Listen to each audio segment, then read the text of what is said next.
Well, pleasant evening to you and welcome to this program of Walter Rodney Groundings. I'm your host, Dion Abrams, and on this Sunday evening, I want to welcome my guest on the program, Brother TACUMA OGUNSEYE, and together we'll be talking about the usual current political and social situation here in Guyana. Welcome, Brother TACUMA. So as usual, it's always a pleasure to be here, so that we could continue the work. Well, before we get into the political matters, the two stalwarts in the economic and political sphere of Guyana have passed on. Balaram Singh Rai, who many of the young people may not know, and Dr. Yesu Prasad. I mean, um, they have both made invalid contributions to to the economic life of Guyana, and Balaram made his contribution politically in the early uh, period of the independence here. I don't know if you have anything to. I want to formally, on the behalf of the Working People's Alliance, extend our condolences to the family of both Balram Singh and EUC Prasad, and to join with the country and the rest of the Caribbean, and in mourning and in recognizing these two great losses to the country. Balram Singh Rai, for many years, have been outside the country. Right. As you correctly said, he was very active in the independence struggle. And in the process of that, he developed differences with the PPP and other political players, in the national struggle. But he had inspired a number of young Indians who over time have been rallying around him and his ideas. I think people like Rafidel and that team. Some of the same issues, like more uh, Indians in the police force and so on. And so some of the Indian concerns that he had, and some of his political vision for the country, they embrace and they try to give meaning to it. Which is a good thing. That when no political person will be perfect, but when they make positive ideas, it is good that if you have a generations after them who could promote the positive side of them, it only enhances the political culture in the country. So I think Rai, even though he was absent for a long part of his political life outside the country, I think he played a significant role. Yusu Prasad was a very outstanding Guyanese. He came through the ranks. He worked early in the sugar estates and factories. He became one of the most outstanding Guyanese indigenous business persons. And I know that his activities touches the life of many, many, many people, both his leadership in DDL, and I think probably he may want to be remembered more by his development of iPad, which have brought loans to thousands of small micro enterprises, and my sense is that you would want to be remembered by that service, because he was always a person who believed in serving people. Right. He played. In business, he's considered a very visionary person. He ventured into not only rum and sugar, but in banking and other areas of the business enterprises. But he also played an important role in the early 90s in the struggle for the return of free and fair elections and political democracy. And even though that role was short relative to his role as a business person, it was still significant, because he helped to inspire a lot of people in that middle and upper tier of societies who was reluctant to expressed political opinions, was inspired by youth involvement, and did, speak out and spoke out, and at the end of the day, contributed, in a positive way to free and free elections in return of political democracy. I don't know what his views are, in the latter stages of the PPP regime. I know he was very sympathetic to Chedi, and probably had a more than a political relation, but a personal relations.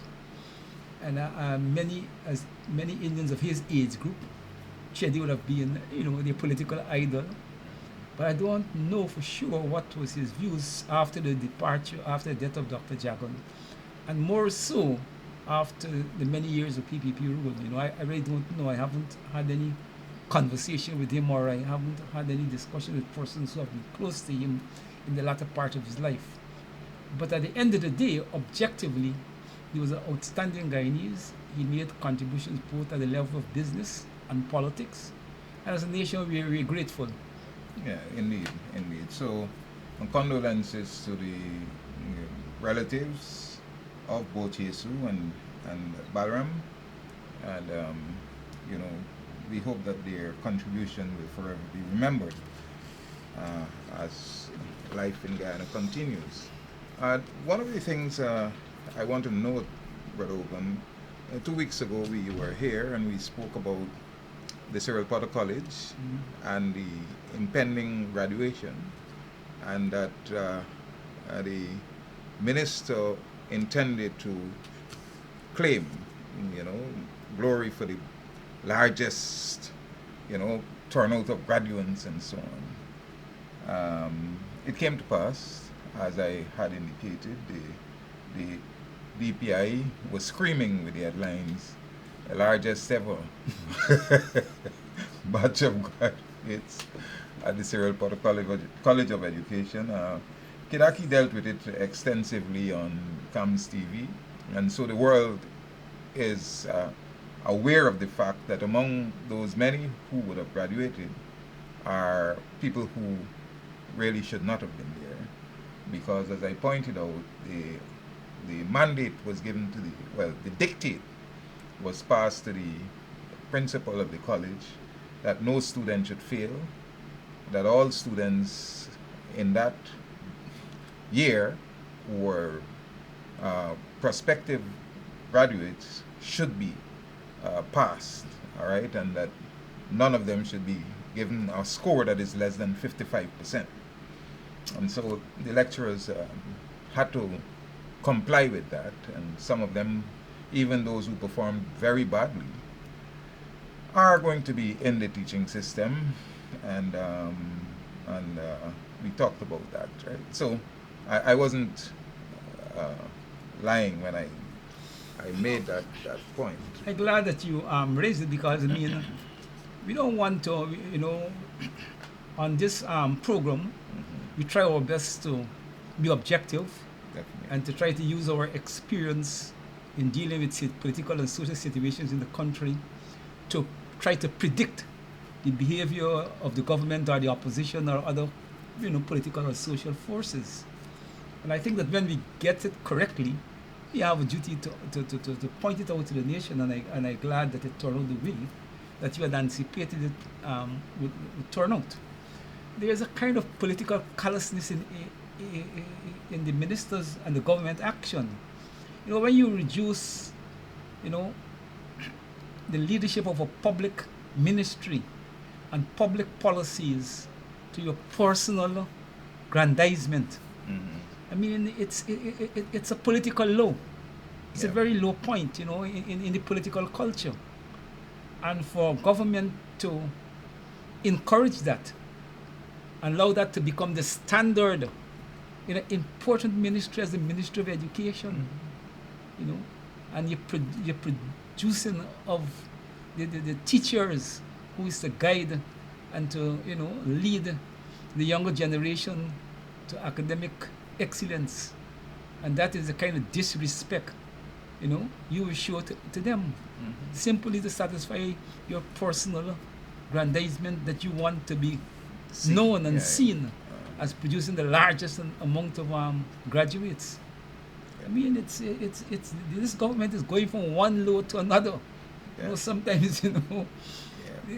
the situation just annoy you that if you don't be careful, you will say things that you don't want to Yeah, say but on it's the program. frightening too, because with the common entrance, we don't know what they're going to do if they have indeed taken it back from the CXC. We don't know what they're going to do with the results. See, these people don't care, Yeah. right? And we have to be concerned for our children because uh, it's not on. I mean, people would have said that when the results on previous occasions, on that they're ordered to get it right when the results don't reflect something that seems to be what They want. they want, Yeah. right? And with the CXC, you can't tell them that. You understand? They may want to attempt, but the CXC will not be obliged to Follow the dictates. Right, follow the dictates of it.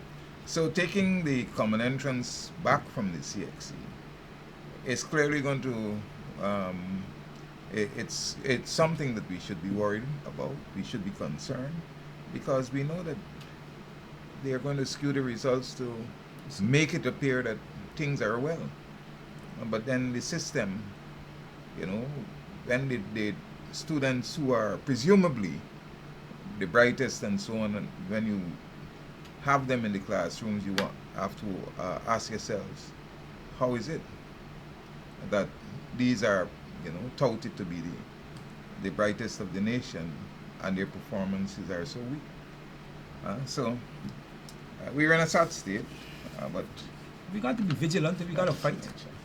We got to fight. We got to expose them at every chance we get. And on this program, we are committed to do that. Yeah, indeed.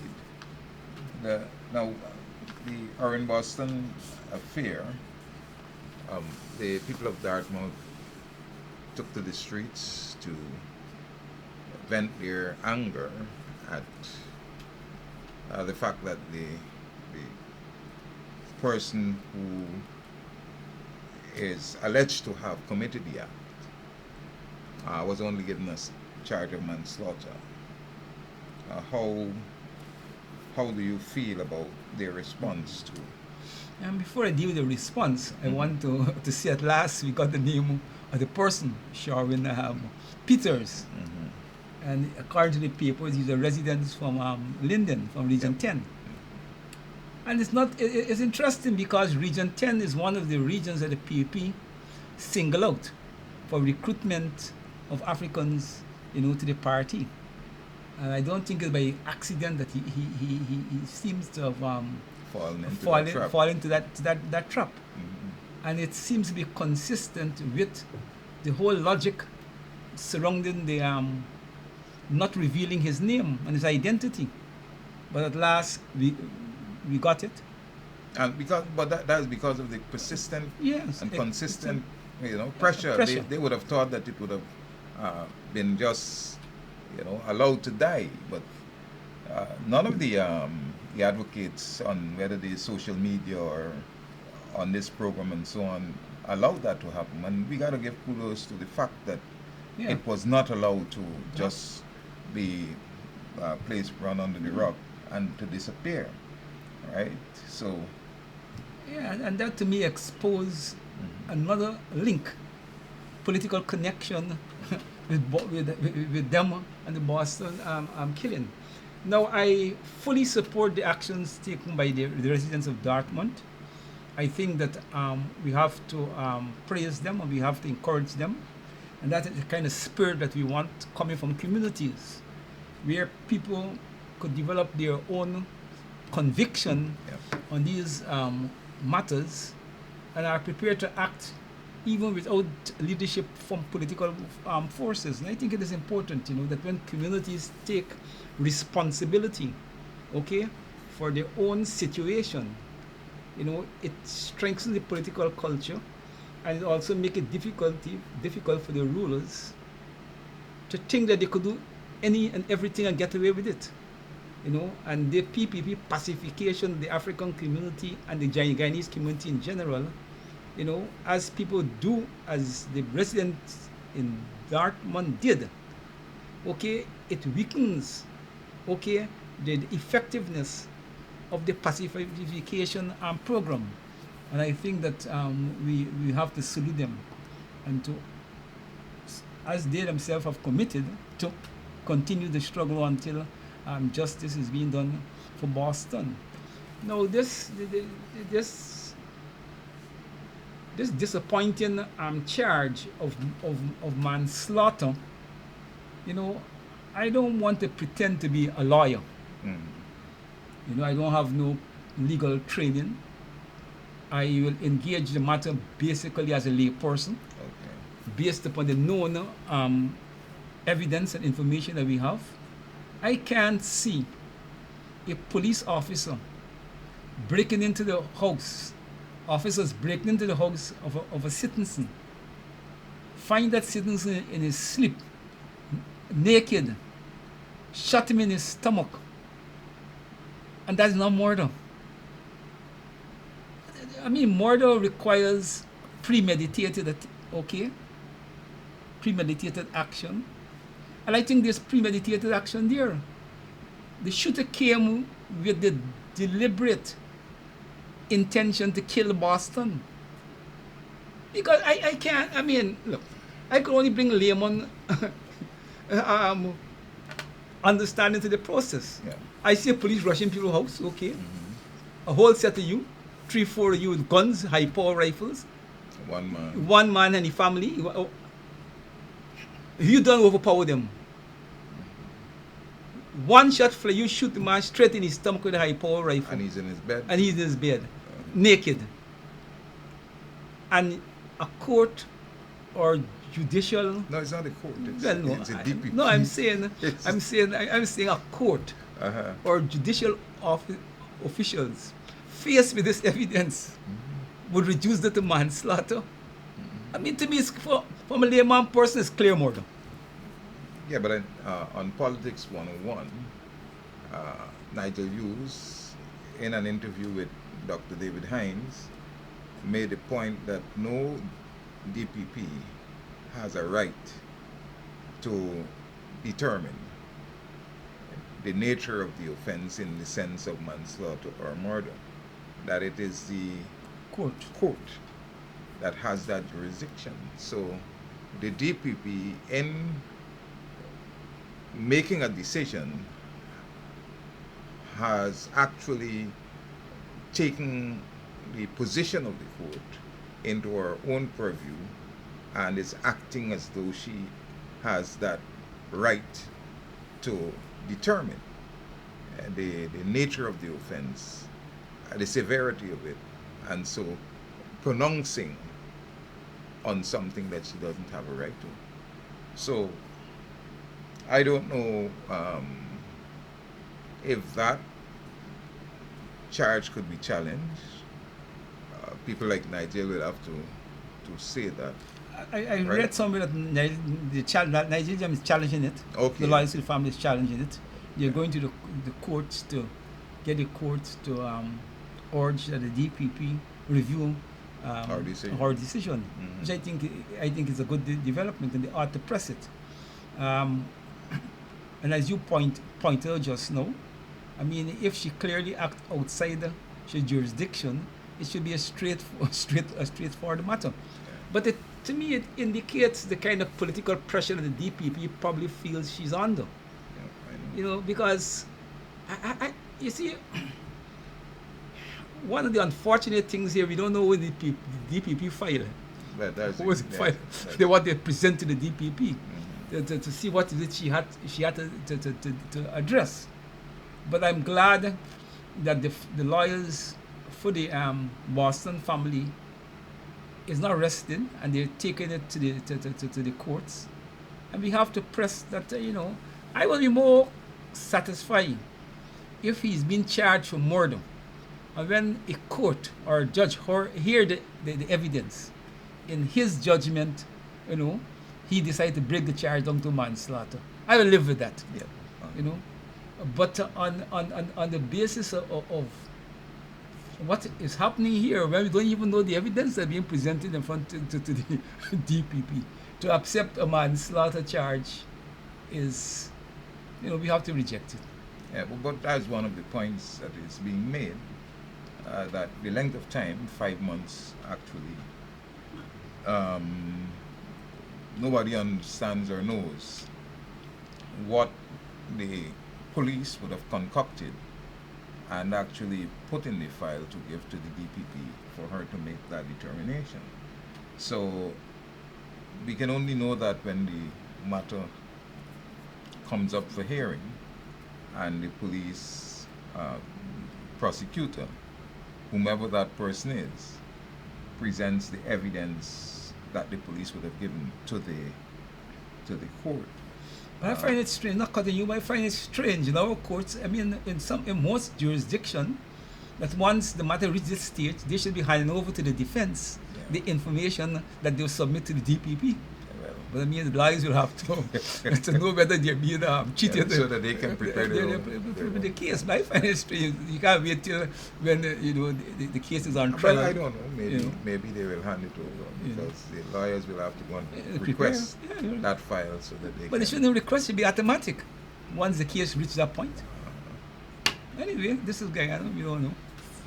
But it's a sad thing. But as you we are in full support of the Dartmouth residents. Remain vigilant, and prepared to resume your protest action whenever you feel you need to intervene.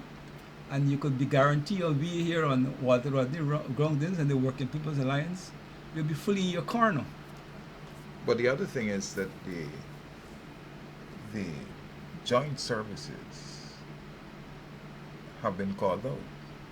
And they went house to house, searching people's places, and arrested one young man under what pretext nobody knows.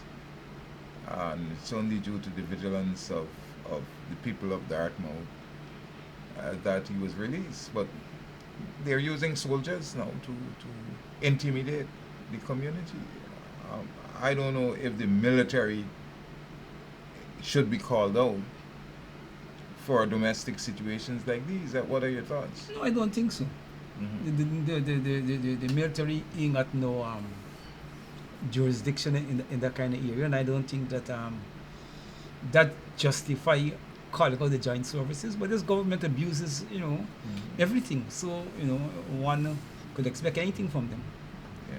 But in a sense, in politics, there's a very strange contradictions. When politicians have to depend, on the police and the army to repress people, in the process of that, they're also demonstrating their own weaknesses, and they're unwittingly, they're unwittingly shifting the future of the government or the survival of the government out of their hands as politicians and putting it in the hands of the security forces. And that could be a very, very, very, very dangerous development for them. So let them continue. Well, let's hope that, the kind of redress that the Boston family is looking for, that they're going to be able to get that the DPP somehow reviews the charge that was given to the gentleman. And of course, the bail of $1 million, generally when people are charged indictably, like for more than manslaughter, they're remanded to prison. So this young man was on bail, and people are making the point that before the charges were laid, that he was seen at gatherings as though nothing was wrong, and even when he went to court, they were trying to arrest former assistant, what's his name, Paul Slow, and put him in handcuffs to take him to court. All right, other political agents have been handcuffed and shackled and taken to court, and this gentleman was handcuffed. Yeah, well, the way he was taken to court, people are questioning Well, They, he's one of them. well, You see, all of these things conform. We quite correct in our early analysis that he got to be one of them. yeah. He's one of them. So he is Given preferential that treatment. right? Yeah. Right. And these are people who talk about democracy and good governance. They do. They still talk about that. Yeah. When it suits the purpose. Okay. I thought they had long realized that is thrown out the window. They have thrown it out the window, but the propaganda still continues. But, so let's hope that now we have a man masquerading as sane and making statements that really don't make sense. There was a fire at the park and Bun, and here is this miscreant trying to put a political link to this fire. You know, buildings have been burnt in the city, and we are saying that these acts are basically machinations of the administration itself. But now this is a private entity, and now they're trying to put a political link. What would be the rationale for political agents to commit arson on the park and Bun? I totally reject that outright. Mm-hmm. I think what Ben, is and the PP is trying to do is to create a certain kind of security atmosphere in the country to justify whatever plans they have, for increase repression in the place. So they're looking for every possibility. I'm convinced the fire at Brick Dam and the fire at Evilary was their work, was their handsome work. Yeah. I have no doubt about it. And I think that they're definitely doing things to create a certain impression and a certain atmosphere in the country to justify political repression and to reorganize. I think they're committed to reorganize the security apparatus of the country in a certain way. And they want a justification for it. Now, in this more recent fire, what I find interesting is while Ben shouting that the fire is political, and the fire chief or acting fire chief, Become or whatever is his name, said they conclude arson. The owners of the building said, when they go through the tapes with the fire service, there's no conclusive evidence of any arson. And they are convinced that the reports in the media on the that is suggesting, it's political or it's arson, is mischievous. And they doesn't buy into it. And I think it is good that the owners of properties in this kind of situation where the government and the actors are trying to politicize every incident, could stand up and say, look, on the basis of objective evidence, we're not satisfied, we're not, And I think that the management of it should be applauded for the independence and the, uprightness on this matter. And they succumb to the political white-mailing of the government on the matter. Because that's exactly what they were trying to do to the people. They were glad if the owners buy on to their line. And jumped on the bandwagon. Yeah, you see? It would have given them the leverage for for what they want. Because they would have been able to say, okay, this is another instance. Because we haven't had all of these pronouncements that they've made in these fires have been contradictory.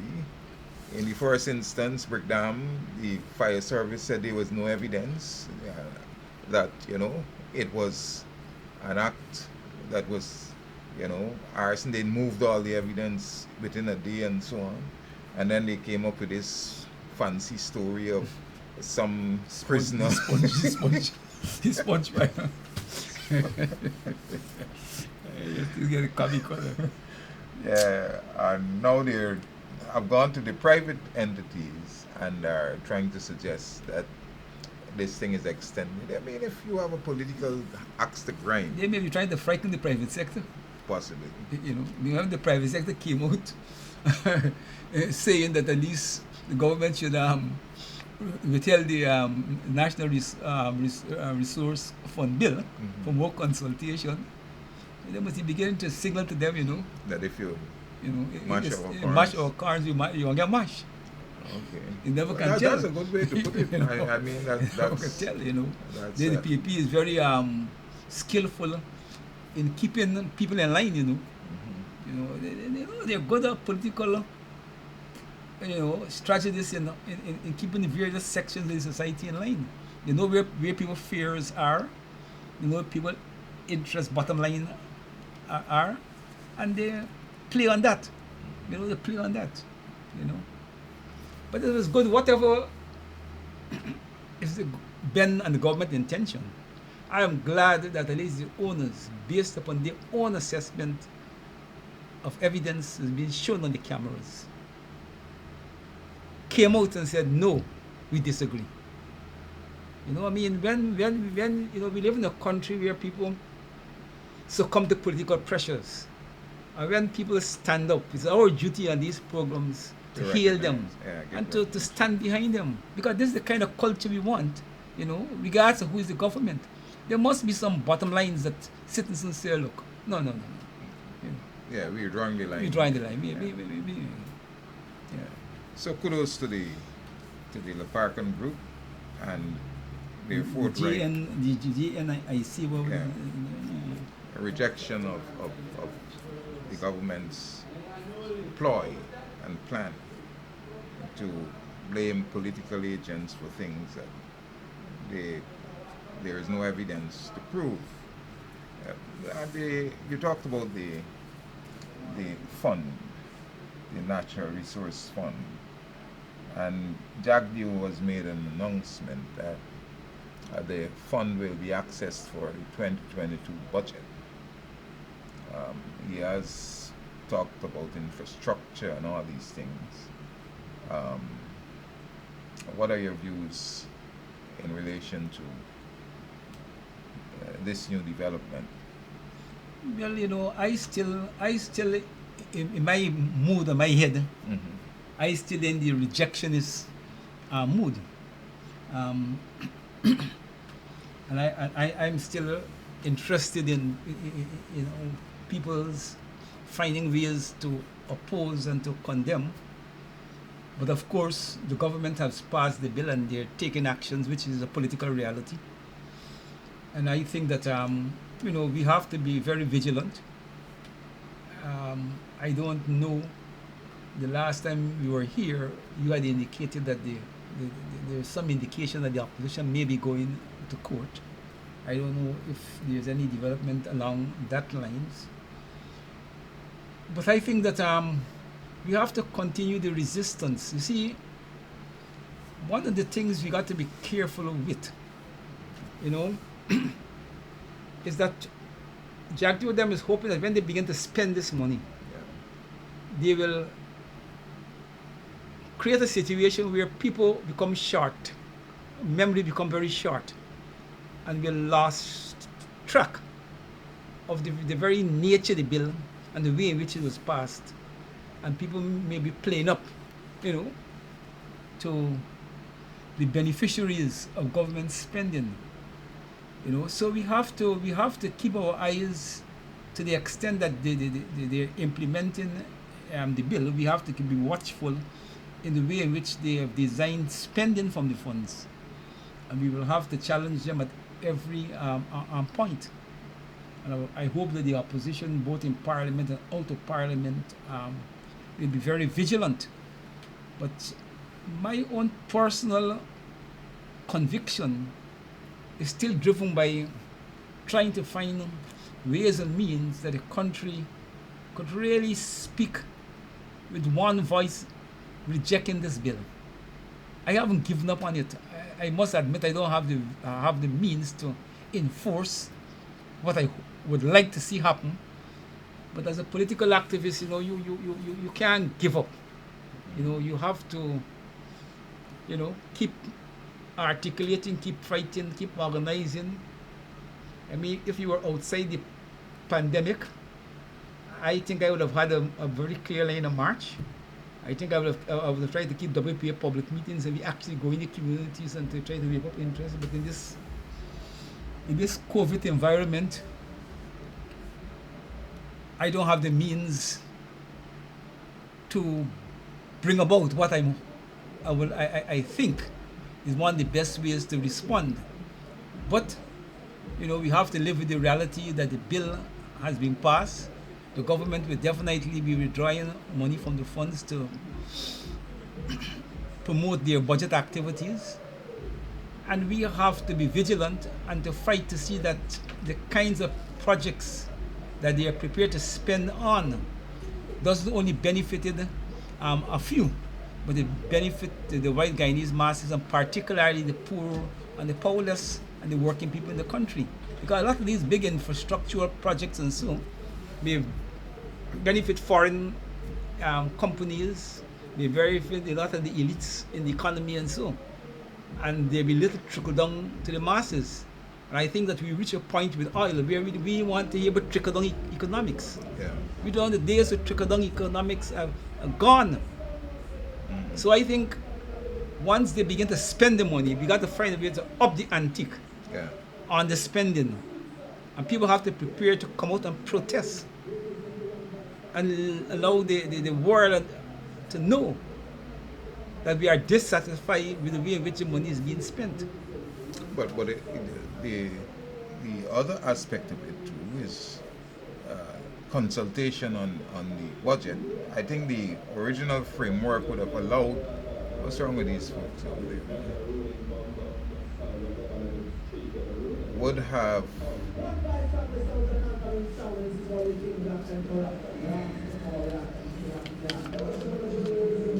We're getting an interruption here. Yes. That would have been designed in such a way that, the spending of the monies would not have been solely the responsibility of the government, that there would have been some oversight and there would have been some involvement of agents that are close to the masses. But in the PPP's design, they are going to... They remove all of that. They removed all of those things. Yeah. And so they are going to act in whatever way they... What's wrong with those folks over there, man? The music that is coming from inside. Yeah. That, they're going to spend it however they please. And we know for a fact that in doing that, that they're going to malign certain sections of the society and use it for the benefit of only a few, all right? And as you said, we have to really guard against that. We have to fight to ensure that, as we've been saying, that the money doesn't belong to the PPP. It belongs to the people of Guyana, and that all Guyanese should benefit in a fair way from what is coming from the Natural Resource Fund. But how do we achieve that? In the face of a Jack Dio who can stand up to the world and say that I'm going to give $250,000 and I don't care who says what, I ain't got to answer to nobody. Well, as we have been saying on this program, the way to answer that is the working people. The workers got to answer it. The public servants have to demand, the kind of increases in wages that they feel is fair and just to them, and to prepare to close the government down in its quest to have that kind of increases. Yeah. We've passed the stage of trickle-down economics, and we've passed the stage where the government can't say they ain't got money. So if they're willing to allocate money from the oil fund for various infrastructural and other projects that they feel are priority, the workers have to, and the communities have to state what are our priorities and insist that those priorities are being addressed. And if they're not being addressed, you're prepared to fight to the end to get it addressed because the money is there now. And that is the only advice I could give to the unions and the workers and communities in general. You know, But you're giving this advice to the unions. Which union you're talking about? well, the unions in general, all of them. All of them. Yeah. Which ones will follow it is a different story, but the advice is there to all of them. You know, I think workers across the board has to recognize that money is no longer a big issue in this equation. And every year from now onwards, unless something dramatic happen, like if Europe got into a war over Ukraine or something and change the whole international situation, but in the outside of that kind of development, Guyana is assured that year after year we will have significant inflows from the island from Isle. Therefore, workers across the board in the government sector, whether you're sugar workers, whether you're bauxite workers, whatever worker you be, whether it's public servants, whatever, soldier, police, once you work in with the government, your whole dispensation should be at this historical moment, we end the starvation wages in the country. And we are prepared to fight, okay, for decent, we are not living wage. We have to move, you know. In the old days, we fight for living wage when we didn't have much. Mm-hmm. Now we got to fight not only for the living wage, we got to fight for a wage that allow us to have economic security in our old age. Yeah. You know, because the money is there, and the other actors in the economy, in the private sector, they will be benefiting from these oil funds directly, indirectly, by millions and millions of dollars. And I can't see why working people should be afraid or be politically timid there and their leaders to insist that at this historical moment we have to get decent wages, not living wage anymore. We passed the living wage equation. We have to have wage that allow us to accumulate money, that if we want to move later into the private sector, we have some amount of funds out of our years of work to, you know, move forward. You know, and that is my attitude. Yeah, but the budget is to be read soon. I mean, and the practice of the PP has been to, in the last budget, they didn't allocate a sum for public servants until after there was a hue and a cry about it. Then Ali said that, you know, there is an amount there for public servants. We would expect that in this budget, in their presentation, that there will be an allocation, and based upon that allocation, knowing the numbers in relation to people who are employed in the public service, you should have an idea of what to expect in terms of salary. But even that too is not the case, because the allocation that they made in the last budget, when they gave the 7%, several billion dollars were left, and nobody knows where that went. All right. So how can we guarantee that even if they make a pronouncement that seems to suggest that there is going to be a favorable outcome for public servants, that there is going to be one, because they're going to wait until the end of the year to say, well, look, from that allocation that we have announced, that we are giving you only 10% out of it and so on, and the rest we don't know what happens with. That is why I'm saying that the workers and the leaders have to say what is it they want and what is their expectations. The workers in the public sector have to state, look, this is the kind of wage we want, that we believe is fair and reasonable at the historical point in time. Okay? Because you have no, the government will allocate X amount, as you quite rightly said, for public sector workers, wages, and they will say, but it is not necessary directly only to pay wages. They may also argue that some of that money is for other kinds of infrastructure and equipment, in all kinds of things. They have in their hands, you know, The means the to means to manipulate manipulate the and- situation. That's why I would start. This is what we want. This is what we're fighting. And this may equivalent to X million dollars or X million dollars, whatever the total. Okay? Okay, and this may equivalent to X percent of the budget. And this is what we want and this is what we're fighting for. So you know very clearly, you know, what you want and what you expect. And don't allow it to be the goodwill of the PPP. There's no goodwill to come to the public service of the PPP. We have had 23 years, long years of them. We have had about over a couple about 12, 15, 14 months of them. And you see, same bubble. The lion and the tiger and change his stripes. So you don't know that regardless of what they see on paper, they allocate for public sector workers. Unless the unions are fighting, grab it out of their hands, you're going to get it. We're in a real terrible situation because I'm thinking of your mentioning of the unions all the time. But the unions that are supposed to be representing the people who should benefit from this, because the others will benefit. The sugar workers will get their due and they're going to get overdue, as they have been having.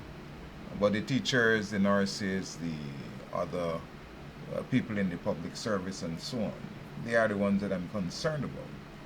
And the unions that are representing them, the government pays little mind to them, and the leadership, we have lamented the fact that the leadership in these unions are basically dormant, not even dormant, they're dead.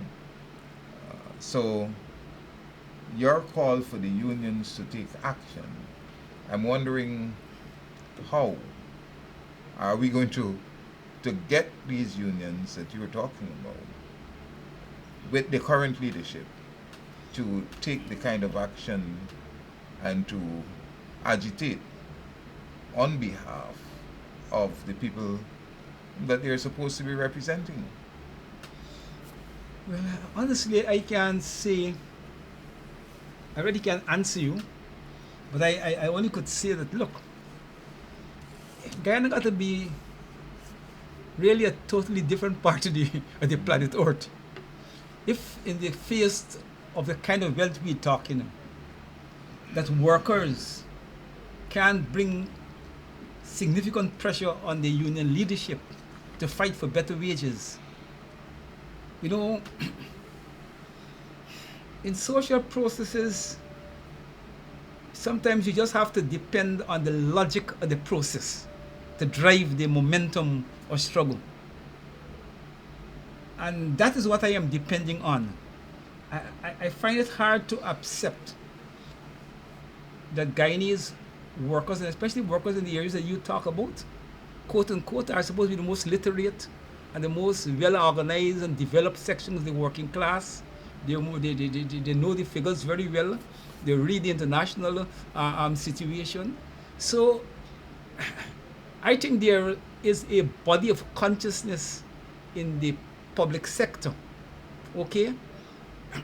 Teachers, nurses, you know, and all of them, soldiers, police, okay, that must be aware that we are at a transformative moment and that money is no longer a problem, and therefore in their own self-interest, the interest of the family, the children, that they have to fight.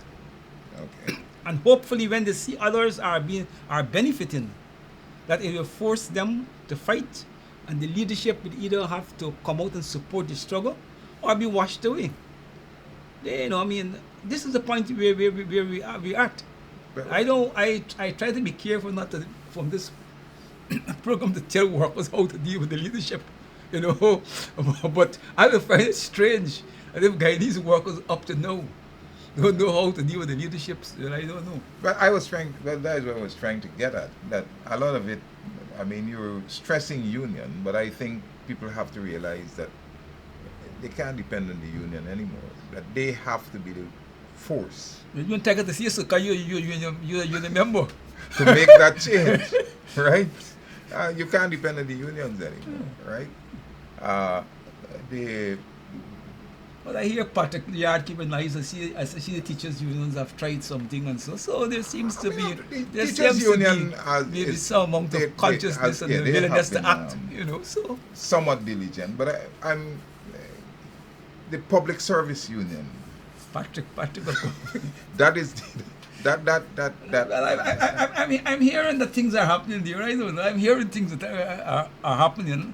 I just hope that what I'm hearing will turn out to be in the best interest of the public servant workers and ultimately in the best interest of the country. I mean, sometimes before depart to the land of the ancestors, he may want to go down fighting. Who knows? He may transfer. But ultimately, everything rests with the members of the union. I think teachers have been holding their own. Whenever the union makes a call, that they have been responding favorably. It's a good thing. Yeah, that's good. And they are showing where leadership can be. The nurses also have that tenet, but I think they also need the kind of support that would. And what we need to see is a coming together of forces, because in the days of fatigue and all of these things and guard and so on, you had a coming together of forces to challenge the administration that was stubborn in bringing the kind of relief to the masses that they were seeking. And the teachers union, the GPSU and all of the others should come together and begin to strategize on dealing, how they deal with the government as it goes forward. Particularly, it should have been done even before the budget, and they should have put up proposals to the government to say these are the things we were expecting in your budget, because the government doesn't consult.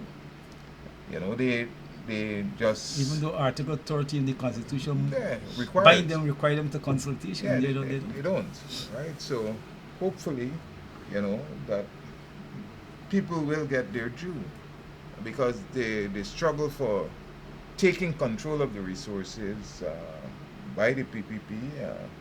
They have gotten control of it through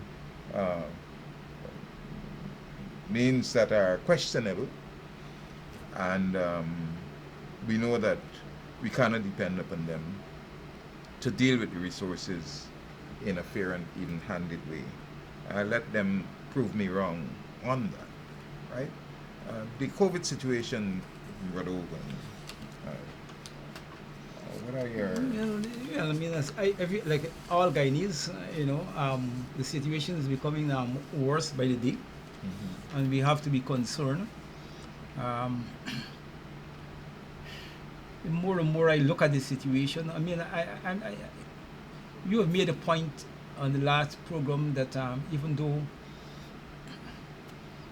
most persons believe, and even the ministry believe, that the new variant of the virus is here, up to now we haven't had an official recognition based upon whatever they say they were sending to the Caribbean and other labs.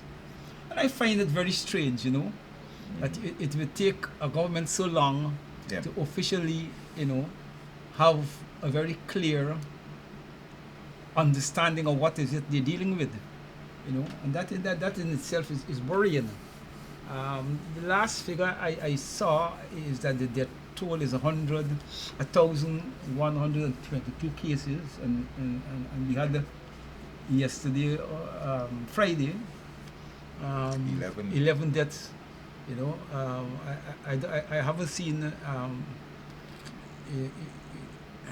I haven't seen the infection rate, but I know it has been increasing in hundreds, per day. They're saying now that, testing will only be done on people who are, well, that's the last thing, that people who are somehow demonstrating or showing possible signs of the disease, which means that you're going to be ignoring those who might be asymptomatic and others who may not be as severely affected with the disease as possible. But that exposes the nation But it's to. I don't know. I mean, I heard the argument somewhere coming from the minister, and he was saying that while that we have done very good in testing, we have test over 40,000 people, and he was making the argument to justify what you the decision that you mentioned not to test everybody as not wanting to waste and squander resources, which I find very strange. I mean, I haven't followed the logic. I would have thought that, and looking from China and those countries that are more successful in dealing with the pandemic, testing is the name of the game.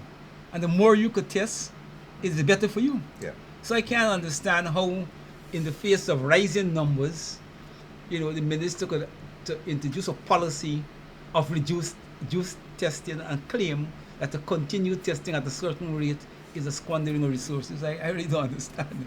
I don't understand the argument. But again, I think they're trying to hide the numbers. They're trying to hide the numbers. They haven't yet want to admit, even though they're trying to present to the world that they're being transparent, in dealing with the pandemic. I think they're not really being as transparent as they ought to be. And I think the numbers are much higher than, and I don't think there should be a big argument over that. I think throughout the world, it is accepted that based upon most countries' capacity to test, the numbers are greater than what you will know at a given point in time. And I think in Guyana will be no different, So what we really face with is the real possibility that this thing could really get worse and worse as time press on. I think we're probably benefiting from the fact that we don't have as a rainier season as because these viruses tends to multiply faster in temperatures that are more cool, and they tend to suffer in temperatures that are very hot. And so far, if this is what we're doing in this fairly reasonable sunny temperatures, I hope that the rainy season won't come in and create a disastrous situation for us. But I really don't understand the policy of the government that they're going to restrict testing. It doesn't make sense. It's not consistent with everything I'm hearing in the international world and successful countries. China, sooner they spot one evidence of COVID in the area, they tested a whole set of people. Yeah, and they try to lock down at least a section where they believe that there is a massive spread, so that people within that confine are isolated from others outside. But we have no such arrangement in place. So people can travel if region 6 is the hot spot. Then people can travel from region 6 every day, at any hour of the day, at any time, and get in contact with other people from other regions. So the strategy of dealing with the infection, even though the minister will from time to time pronounce that this is a hot spot, the hot spot is here, what do they do in those hot spots? They just mouth it and they take no action, And we don't do no trace. We don't follow up the the information, contact tracing. So and that is why testing is very important for us. So you haven't got no great capacity of following up and to identify the trail of the virus, and then you're going to reduce testing. You see, because testing revealing the numbers. Yeah. That's the problem. Testing revealing the numbers. I hear I hear a nonsensical argument he made too. He was comparing the present testing numbers with what the coalition government did. I mean, the coalition government, dealt with the virus in very early stages, when no countries generally in the world had a lot of capacity on the thing. You're 2 years almost into the virus. Yeah. You must, on the basis of just natural thing, do more testing than the coalition government. Yeah, but You know, you must but have to. the knowledge and scope of you know, possibilities for dealing with the pandemic have been so far, you know, Very extended. advanced, Yeah. extended. So It's also, I mean, the argument doesn't it follow, also doesn't follow. right? You know.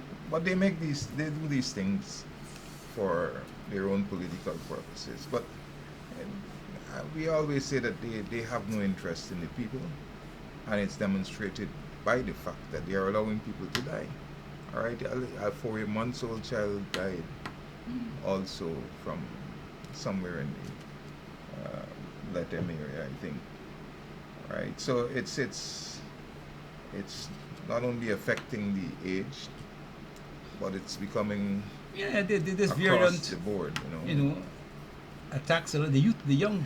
So we You know. have to be concerned, and we can only be hopeful. And we have to appeal to people, as we've been doing on the program from the start. Yeah, You got to do some things to save yourself, you know. Save yourself.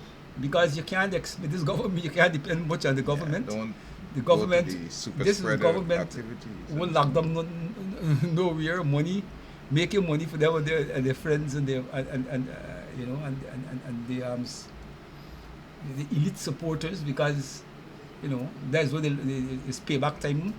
For, you know, and the local government elections may be, you know, on the horizon this year or early next year. And I think that they will do everything, you know, to keep a semblance of normalcy, even at the expense of Guyanese life, you know. And we have to call on people, you know, to protect themselves. protect yourself, you know. Yeah. You got to show, you know, a kind of responsibility and commitment for your own life. You can't expect these present rulers to do that for you. So we have to keep appealing to people, respect the protocols, wash your hands, sanitize, keep your distance, avoid too much of crowded situations. Don't worry with the temptations of the parties and the various football activities that they are introducing into our communities and encouraging the young people to gather. You know, you have ultimately you have a responsibility yourself. All right, brother, one time has caught up with us, and I want to thank you again for taking your time to be here and to discuss the issues that are current in the political sphere of Guyana. To the people who have been so faithful in continuing to view the Walter Rodney Groundings, we want to say hats off to you, and to say that we are going to continue this struggle to make sure that you get what you deserve from this government that really doesn't care. And we look forward to being with you next week, same time, same channel, for another program of Walter Rodney Groundings. Do have a good night.